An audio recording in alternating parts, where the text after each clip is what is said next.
Everyone, welcome back to our channel online teaching with Dhara. मैं धरा आज जो आपके लिए टॉपिक लाई हूँ वो है भारत की जनसंख्या। मैं भारत की जनसंख्या से रिलेटेड कुछ क्वेश्चंस लाई हूँ, तो चलिए स्टार्ट करते हैं। हमारा फर्स्ट क्वेश्चन है, भारत में जनगणना का शुभारंभ कब हुआ? तो भारत में जनगणना का जो शुभारंभ हुआ था वो हुआ था 1872 में। भारत में पहली बार जनगणना किसके शासनकाल में हुई थी? तो भारत में पहली बार जनगणना लॉर्ड मेयो के शासनकाल में हुई थी। अगर आपसे पूछे भारत में नियमित जनगणना कब प्रारंभ हुई, तो वो हुई थी 1881 में।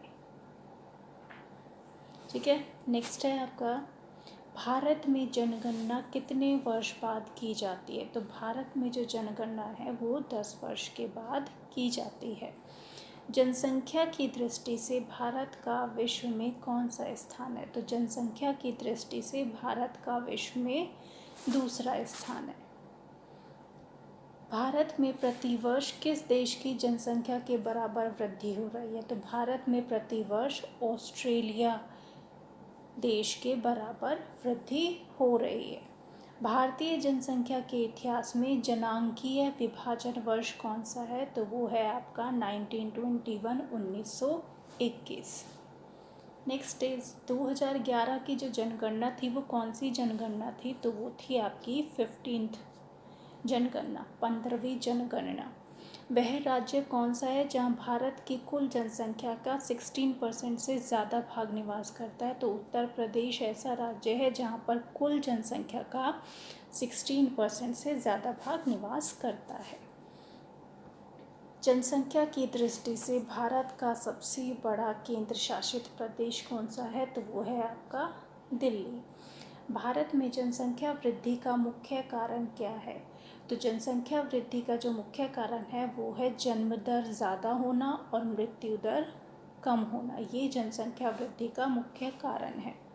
नेक्स्ट है, जनसंख्या घनत्व का क्या अर्थ है? जनसंख्या घनत्व का अर्थ है प्रति वर्ग किलोमीटर में रहने वाले व्यक्तियों की संख्या। 12th इज जनसंख्या की दृष्टि से भारत का सबसे छोटा केंद्र शासित प्रदेश कौन सा है? तो वो है आपका लक्षद्वीप। सबसे बड़ा दिल्ली और सबसे छोटा लक्षद्वीप। नेक्स्ट है, मेट्रोपॉलिटन नगर की जनसंख्या कितनी होती है? तो मेट्रोपॉलिटन नगर की जो जनसंख्या है वो 10 लाख से ज़्यादा होती है। नगरीकरण की दृष्टि से भारत किस प्रकार का देश है? तो भारत एक मध्यम निम्न नगरीकृत देश है। सबसे अधिक अनुसूचित जनजातियां किस राज्य में निवास करती है? तो मध्य प्रदेश में सबसे अधिक अनुसूचित जनजातियां निवास करती है।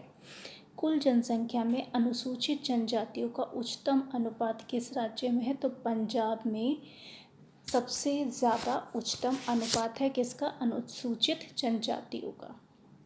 किस राज्य के पूर्ण साक्षर घोषित करने के लिए कितने % साक्षर होना चाहिए? तो 90% साक्षर होना चाहिए। भारत में मिलियन प्लस आबादी वाले शहर कितने हैं? तो वो है आपके 35। नेक्स्ट है, भारत के किस राज्य में पुरुषों की संख्या महिलाओं की संख्या से कम है? तो केरल एक ऐसा राज्य है जहाँ पर पुरुषों की संख्या महिलाओं से कम है। 2011 की जनगणना के अनुसार भारत की जनसंख्या कितनी है? तो वो है 121.08 करोड़।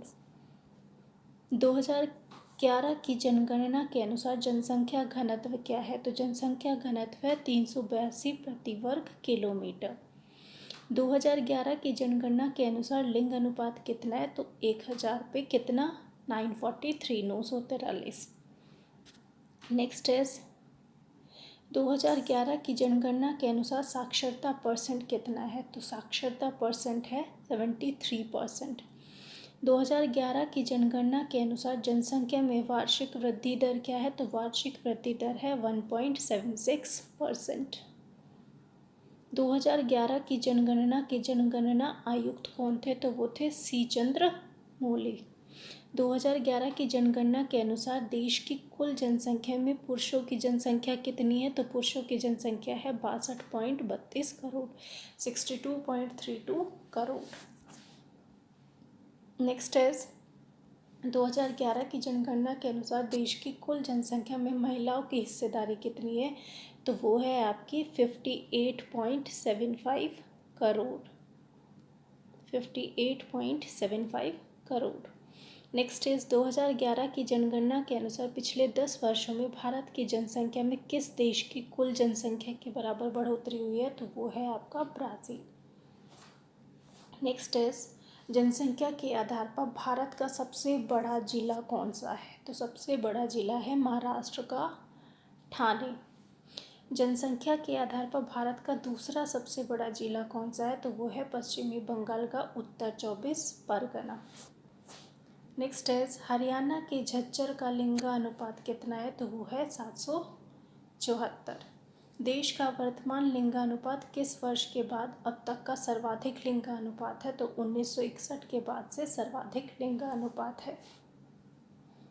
देश में किस स्थान का लिंगानुपात सबसे कम है? तो हरियाणा के झज्जर का लिंगानुपात सबसे कम है और वो अभी बताया गया कितना है? 764। गत 10 वर्षों में भारत की जनसंख्या कुल कितनी बढ़ोतरी हुई है? तो भारत की जनसंख्या में 18 करोड़ की बढ़ोतरी हुई है। नेक्स्ट इज भारत की जनसंख्या में स्थिर जनसंख्या अवधि कब से कब तक थी? तो 1901 से 1921 तक स्थिर जनसंख्या अवधि थी। भारत की जनसंख्या में तीव्र जनसंख्या वृद्धि का समय कब से कब तक माना जाता है? तो 51 से 81 तक का जो टाइम पीरियड है वो तीव्र जनसंख्या वृद्धि का समय माना जाता है। भारत में शिशु लिंगानुपात कितना है? तो 919 पर 1000 ये आपका शिशु लिंग अनुपात है। भारत में जनसंख्या विस्फोट की स्थिति कब से बने हुए हैं? तो 1961-71 से जनसंख्या विस्फोट की स्थिति बनी हुई है। किस वर्ष तक भारत में जनसंख्या वृद्धि को स्थिर किया जाएगा? तो वर्ष 2045 तक भारत में जनसंख्या वृद्धि को स्थिर किया जाएगा। भारत में नियमित जनगणना कब से की जा रही है? तो भारत में नियमित जनगणना 1881 से की जा रही है, लेकिन वैसे कब स्टार्ट हुई थी? 1872 में। और किसके शासनकाल में हुई थी? वो हुई थी लॉर्ड मेयो के शासनकाल में। और ये जो 2011 में अभी जनगणना हुई थी ये आपकी कौन सी जनगणना है? 15th। नेक्स्ट इज जनगणना 2011 के अनुसार सर्वाधिक एवं सबसे कम जनसंख्या वाले राज्य कौन से हैं? तो सर्वाधिक जनसंख्या वाला राज्य आपका उत्तर प्रदेश है और सबसे कम जनसंख्या वाला राज्य आपका कौन सा है? सिक्किम। जनगणना 2011 के अनुसार सर्वाधिक व न्यूनतम दशकीय वृद्धि दर किन राज्यों की है? तो मेघालय की सर्वाधिक है और नागालैंड की कम है। सर्वाधिक व न्यूनतम जनसंख्या घनत्व किन राज्यों का है? तो सर्वाधिक जनसंख्या घनत्व बिहार का है और न्यूनतम जनसंख्या घनत्व अरुणाचल प्रदेश का है।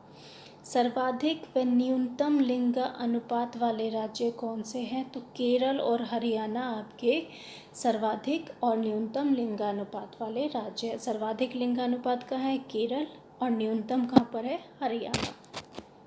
नेक्स्ट इज जनगणना 2011 के अनुसार देश में साक्षरता दर कितनी है? तो वो है आपकी 73%। एंड लास्ट क्वेश्चन इज जनगणना 2011 के अनुसार सर्वाधिक व न्यूनतम साक्षरता वाले राज्य कौन से हैं? तो सर्वाधिक साक्षरता वाला राज्य केरल है और न्यूनतम साक्षरता वाला राज्य बिहार है।